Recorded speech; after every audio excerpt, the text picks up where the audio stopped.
Good evening, I'm Norman Robinson, and welcome to Affordable Housing Matters. On tonight's show, we will get an overview of affordable housing from the Louisiana Housing Corporation. This will be an in-depth interview that you won't want to miss. You're watching Affordable Housing Matters on WLAE.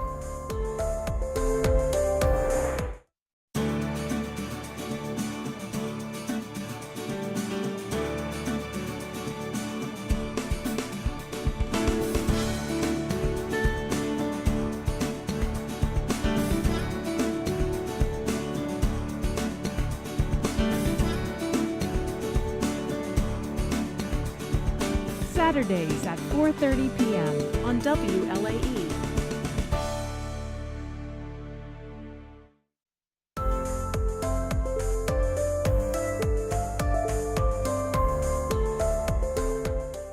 The Louisiana Housing Corporation's mission is to ensure that every Louisiana resident is granted an opportunity to obtain safe, affordable, and energy-efficient housing. Joining me now to educate us of the comprehensive works of this organization are Crystal Casher Ward. She is the Business Development Officer, and Bradley Sweezy, Chief Operating Officer of the Louisiana Housing Corporation. Welcome to both of you to Affordable Housing Matters. Thank you. Thank you. Good to have you here tonight. Thank you for having And us. I know the viewers are interested in hearing what you have to say about affordable housing because, you know, that's the top of mind issue for people in Louisiana, especially here in the New Orleans area. So let's begin with the million-dollar question. What is the Louisiana Housing Corporation? Well, the Louisiana Housing Corporation, it started out as a state's housing finance agency. So back in the early 70s and 80s, when obtaining housing was very difficult, you had interest rates were high. It was very hard for especially low-income minorities to purchase homes. So around the nation, they created housing finance agencies. And those finance agencies were able to issue tax-exempt bonds and create home ownership opportunities. Then as federal programs came along, like the home program, CDBG, low-income housing tax credits, weatherization, those programs came along, the housing agency became the ideal place to park most of those housing programs. And so the Louisiana Housing Corporation is just that.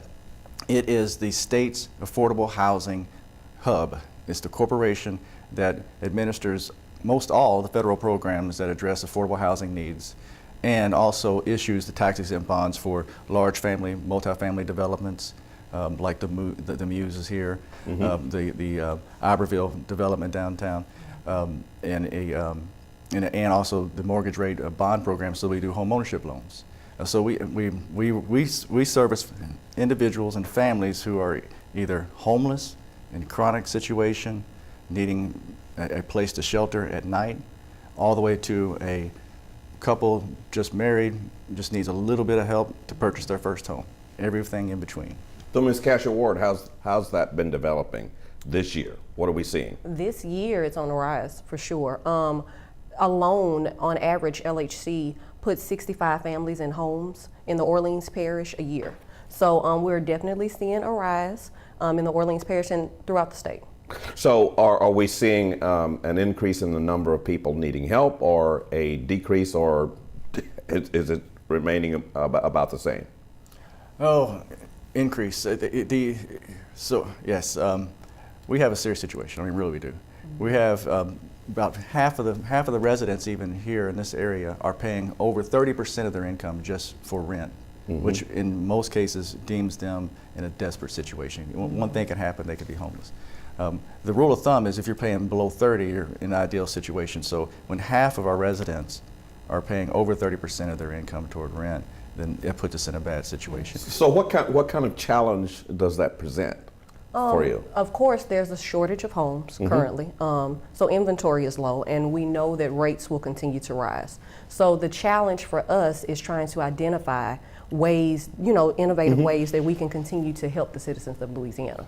That's our challenge, right? So what are we talking about when I was reading an article yesterday where they were listing the number of states and cities where it's better to rent than to own. So what are the rental opportunities? And I think that in Louisiana, New Orleans was one of the states where it's better to rent than to own. So what are the rental opportunities? Well, for rental opportunities, if you're low income, not very good. Really? Yeah, that's why we're having to that's why we have to create a lot of subsidy opportunities.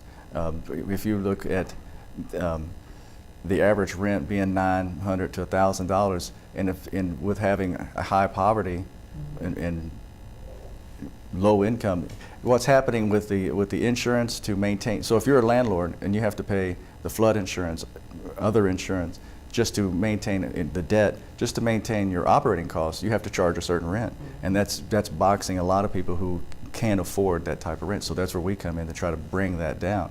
But it's the need for housing is outweighing our supply to deliver. So what do you do about that? We just keep trying. I mean, we have the next month, maybe in January, we're going to put $25 million in CDBG funds tied to our bond program and tax credit program out on the street. Most of that, it's Katrina Rita program income that's been recycled. Most of that will help this area. That'll produce, maybe up to 900,000 units. But still, that's helping, but it's not putting a huge dent into it. On the home ownership side, what we're trying to get to is helping families. So if you can afford $900 to $1,000 in rent, Right.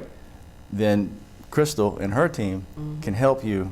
If your credit score, we will work with you to get your credit score there, can help you to become a homeowner. So would that be under the heading of permanent supportive housing? Correct. So how does that? no. It's not permanent supporting housing. It's okay. home ownership. Oh, home ownership. ownership. So tell me the difference. So, what is okay. the difference between a permanent supportive housing and home ownership? Permanent supporting housing is more of just housing. It's to help. No, it's permanent. When we use the word permanent supportive housing, we're talking about chronic homeless. We're talking about individuals who need wraparound services. They need permanent services to help them stay in their unit, or stay in their apartment, to stay in their home. So when we say permanent, that's partnering with local lead agencies, groups like Unity, so that we can grab someone and off the street, help them get into housing quickly. But we understand that either they have a disability, they have some need that is going to. So you're talking about, in other words, you're talking about servicing the people with special needs. Yes. Yeah. And so that permanent supportive housing is that wraparound service. We provide the housing opportunity and then the wraparound services. Okay. And So I think I have that. So what is the affordable housing aspect of what you do? So what my team handles is the home ownership. We help, like what Mr. Brad was saying, if a family can afford $900 to $1,000 in rent, then you're in the position to be able to afford your own home. And with the influx of rent is going to continue to rise. So the best situation for a family like that is to move them from renting into something that they can own of their own, right? And so my team helps develop down payment assistant products and closing cost assistant products to help with the move. Because think about it, if you have a working family, right? Two parents that are working, they may be able to afford rent, they can afford caring for their children, they can afford repairs on the vehicle, but they may not be in the position to save for a down payment. And we all know that the different loan products, you have to have a down payment. And so that's where we step in at. If their credit isn't quite there, we help them get to that place where they can get into a home loan.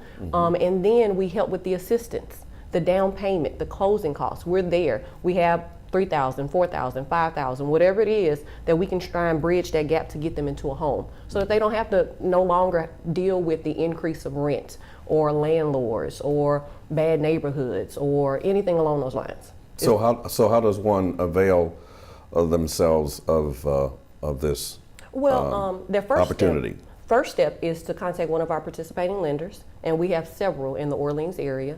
Gulf Coast Bank, NOLA Lending, Iberia Bank are a few, and that's their first step. Contact a participating lender, see where you're at credit-wise, and then those lenders will help get them to a 640 credit score, which is what we need. And then once they get there, that's when their options are open to which down payment assistant product works best for them. And the lenders are well trained; they know exactly how to handle these clients.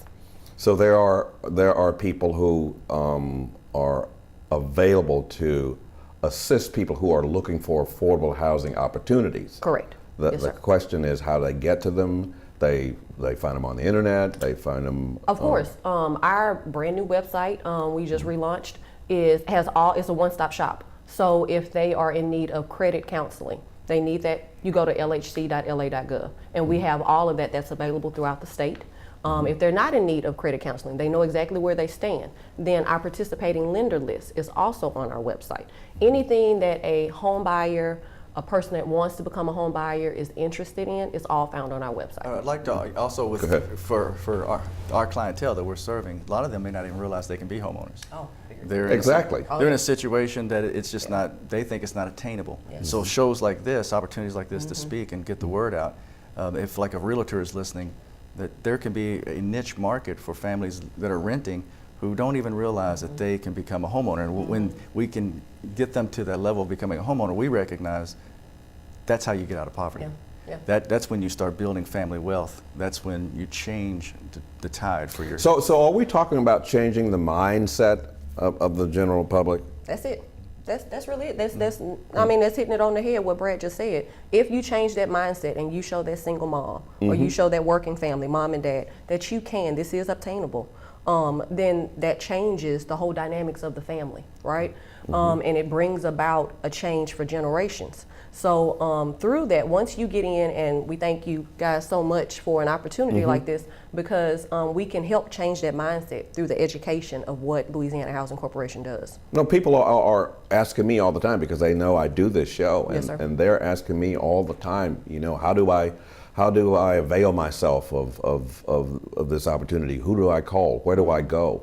You know, how do I get services? How do I qualify? How do I become eligible? Both renters and people, and especially senior citizens. Yeah. Right. Oh, yeah. Right. There are senior citizens who are out there who are renting, who are looking to own. So do they have the same kind of opportunity They do, that a they do. 35-year-old might have? They do. Absolutely. And in Absolutely. some cases, just to change topic a little bit here on, Go right ahead. on a need that is not necessarily home ownership or rental, it's homeowners living in a home that they can't afford to repair. How does that work? And that's very difficult. So we have program, Weatherization Assistance Program, which weatherizes homes for homeowners. But repairing and restoring a home, we have the home program. The city also uses some of their CDBG funds.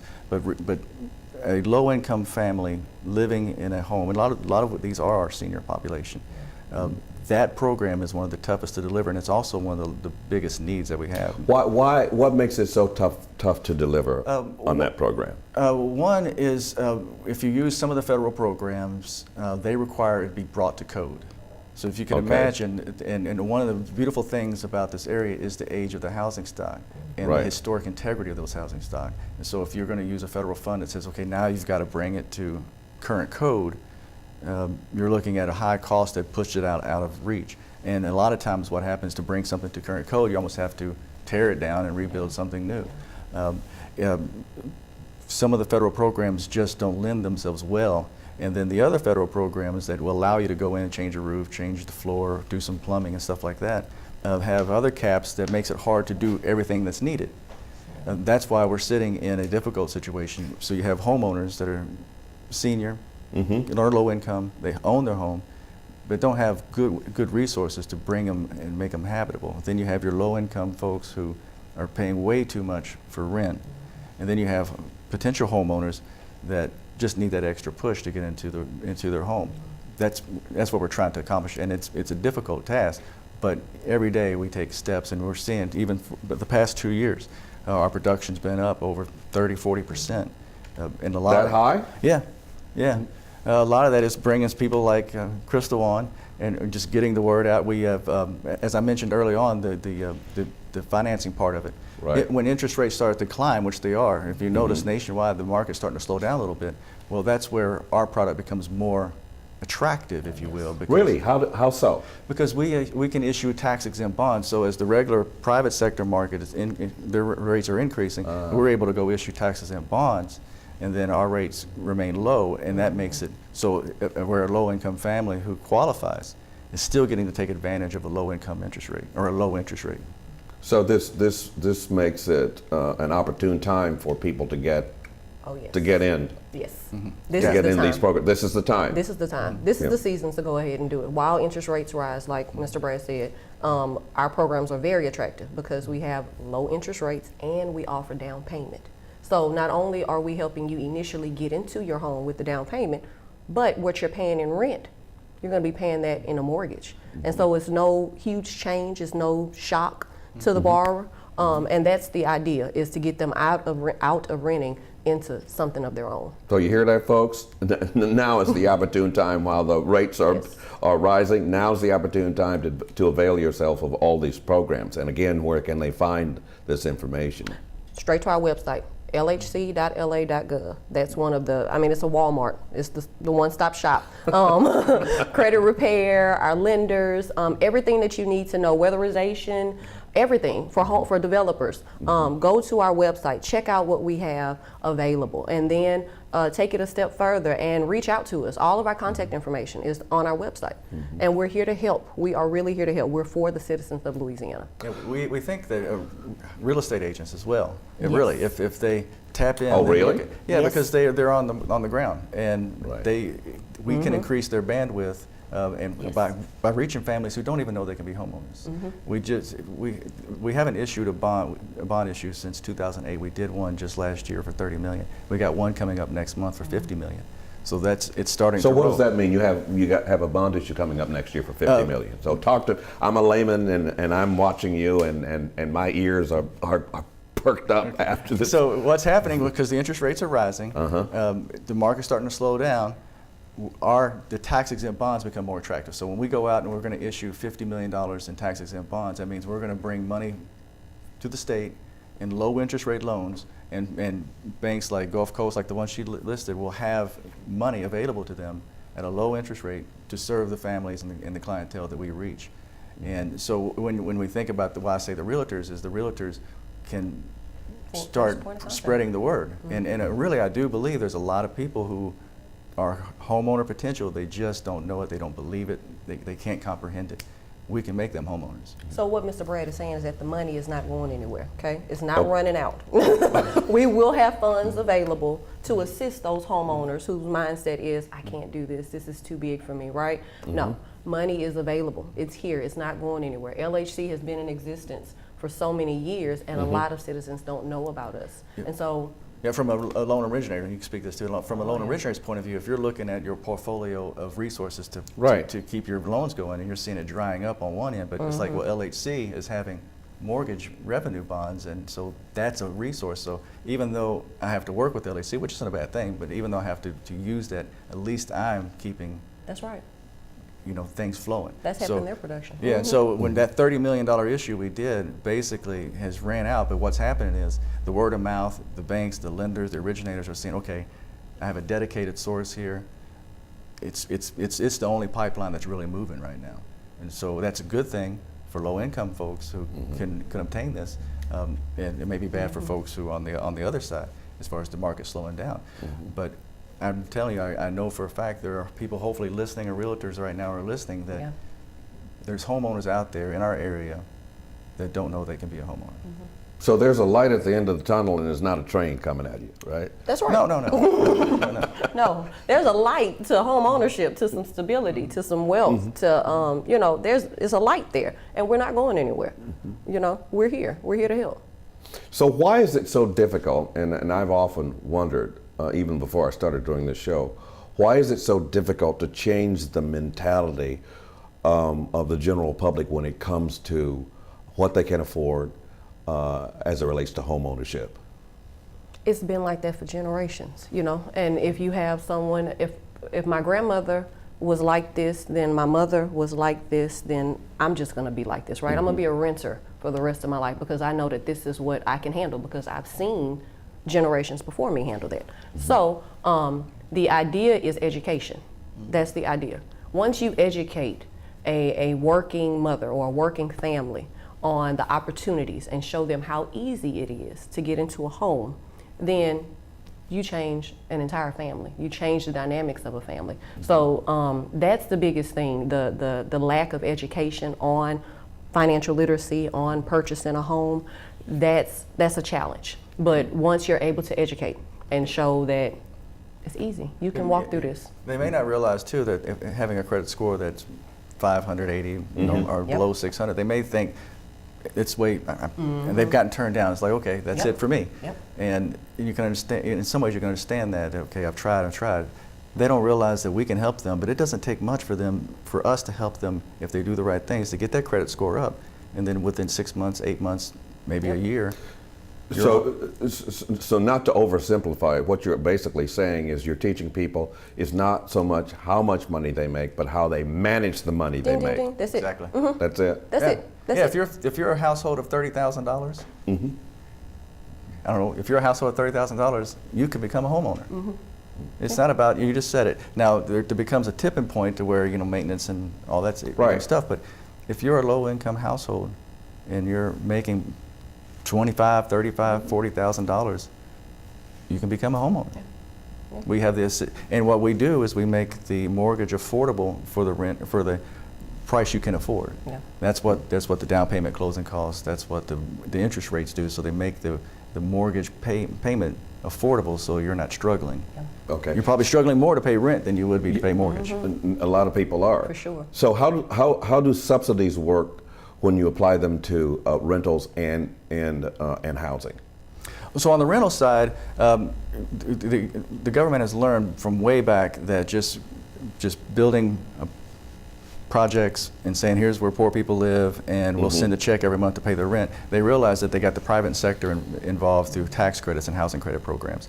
And in essence, going back to the same thing we talked about, if they can make the debt service, they can make the operating low enough, then the family can afford the rent, and then also then the government's not sending a monthly check every month to subsidize the rent. So if we can subsidize the development of a project like Crondelet and make it to where the debt service is low enough that they can charge low rents for the families we serve, then you've basically taken the burden off of the federal government on a monthly basis, but you've also restored and put something back in commerce that's affordable for our families. On the homeowner side, it's basically the same kind of concept. If we can get the interest rate lower, get the debt service needed for that family to something they can manage, then all we're looking at is what's the price of house that we can get them in.